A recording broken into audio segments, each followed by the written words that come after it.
Although we prefer the convenience of sailing from Southampton because it's just a 2-hour drive down for us, sometimes when you only have a week off work and you want to head to the sun, a fly cruise is the only way to get it. We've been on 3 P&O fly cruises, and here are some tips for what to expect from when you're on a fly cruise. If you don't know us, I'm Lizzie and this is Laura. P&O have been operating fly cruises for a while now, which means they've got a really slick operation in place. They started with fly cruises to the Caribbean, and then over the last 10 years they've introduced Canary Island fly cruises and Mediterranean fly cruises. Because we can only travel in school holidays, we haven't managed to go on a Caribbean fly cruise yet, but we have done 3 of the P&O fly cruises to Tenerife, Malta and Venice, that's the one. The reason why P&O fly cruises are quite popular and why we love doing them is because they take care of everything for you. So you don't have to book your flight and then you cruise separately. You get it all part of the package. So the price you see on the website includes the price of the flights.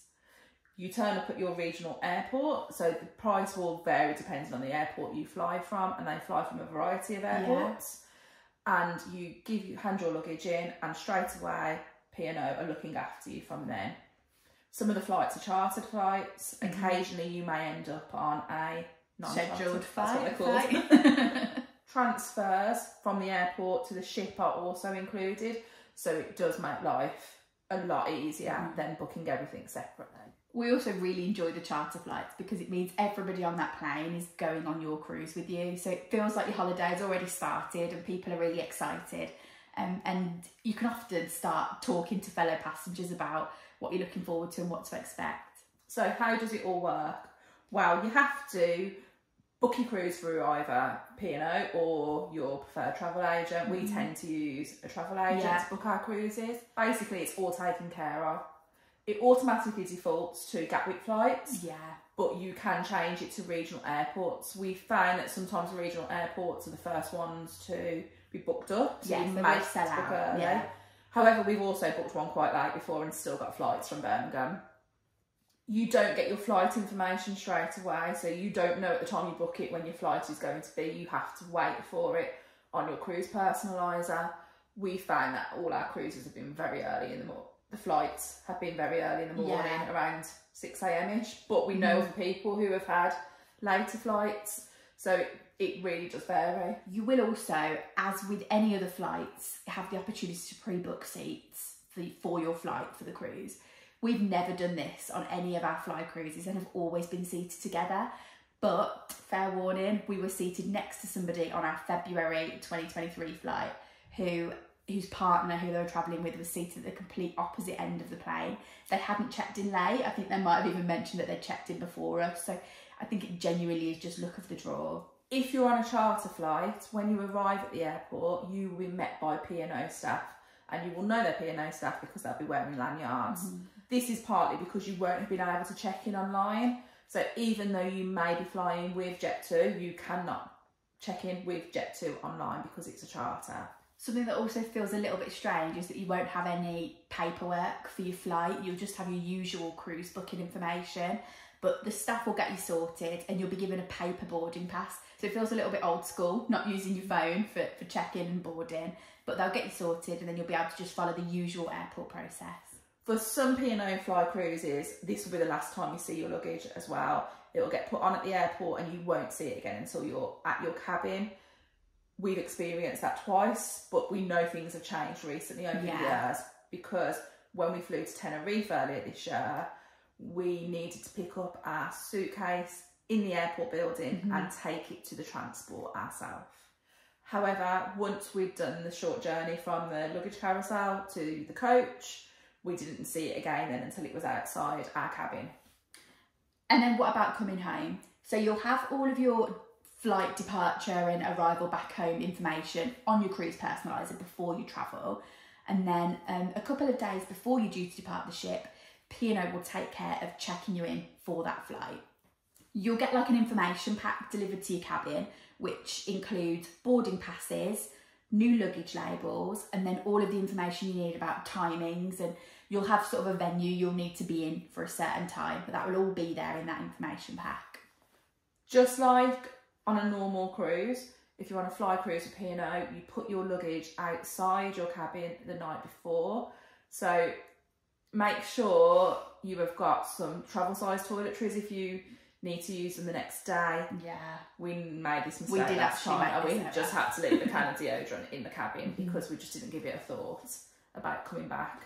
And we've done this twice before as well, so we should know better. You leave your case outside the cabin the night before. Usually they'll tell you by what time in the morning it's got to be there. And you will not see your case again until you're back at your home airport.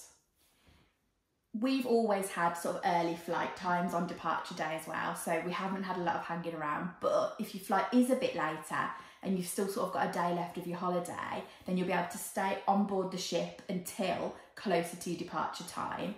And one thing that P&O do, which you know, I think always looks good, but we've never had the opportunity to try it, is they do some excursions that end back at the airport. So you can go on that excursion and then be dropped off at the airport ready for your flight home. And a real benefit of booking a fly cruise package with P&O is that if your flight is delayed, often they'll keep you on the ship so you can still use those facilities and you don't have to hang around at the airport for hours and hours. We've always found that the fly cruise operation is very slick and well done by P&O. However, there are a few things that we feel could be improved on. If you are a first-time fly cruiser, we feel like you could be quite nervous with the lack of communication before the flight. Yeah. Because, as we said, there's no paperwork, so it's literally just the flight information on your cruise personaliser. So I know from people that have spoken to us who haven't done it before that is something that they worry about. Yeah, and sometimes you don't get your flight information until quite late as well. Seating on the flight as well, as we mentioned before, it can be a bit hit and miss. We've spoken to other guests that seem to have checked in before us and ended up sitting on opposite sides of the plane, whereas we checked in and always ended up being seated together. So if you don't want to take that risk, then it's worth paying to pre-book. You also don't get to choose the airline that you fly with. So I know some people have preferences for airlines. Personally, it doesn't really bother us as long as it's a safe plane, I guess. But you don't get any say at all over the plane that you will be flying on, because sometimes there'll be more than one flight that goes out on the same day. So you could end up on an airline that you don't particularly like. And something that we find a little bit more difficult is having to regulate our luggage allowance a bit more.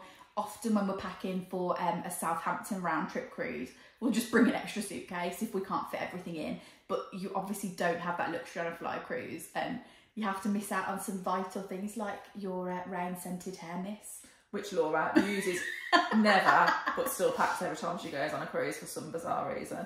Overall, we really like the experience of a fly cruise with P&O because, as we said at the beginning, it gets you to somewhere hot and sunny in the times of the year when it's not hot and sunny here. And we wouldn't hesitate to recommend using P&O for fly cruises for convenience to anybody. Thanks for watching. Don't forget to give this video a like and make sure you subscribe to our channel. You can also follow us on social media. We're Sisters on the Seas.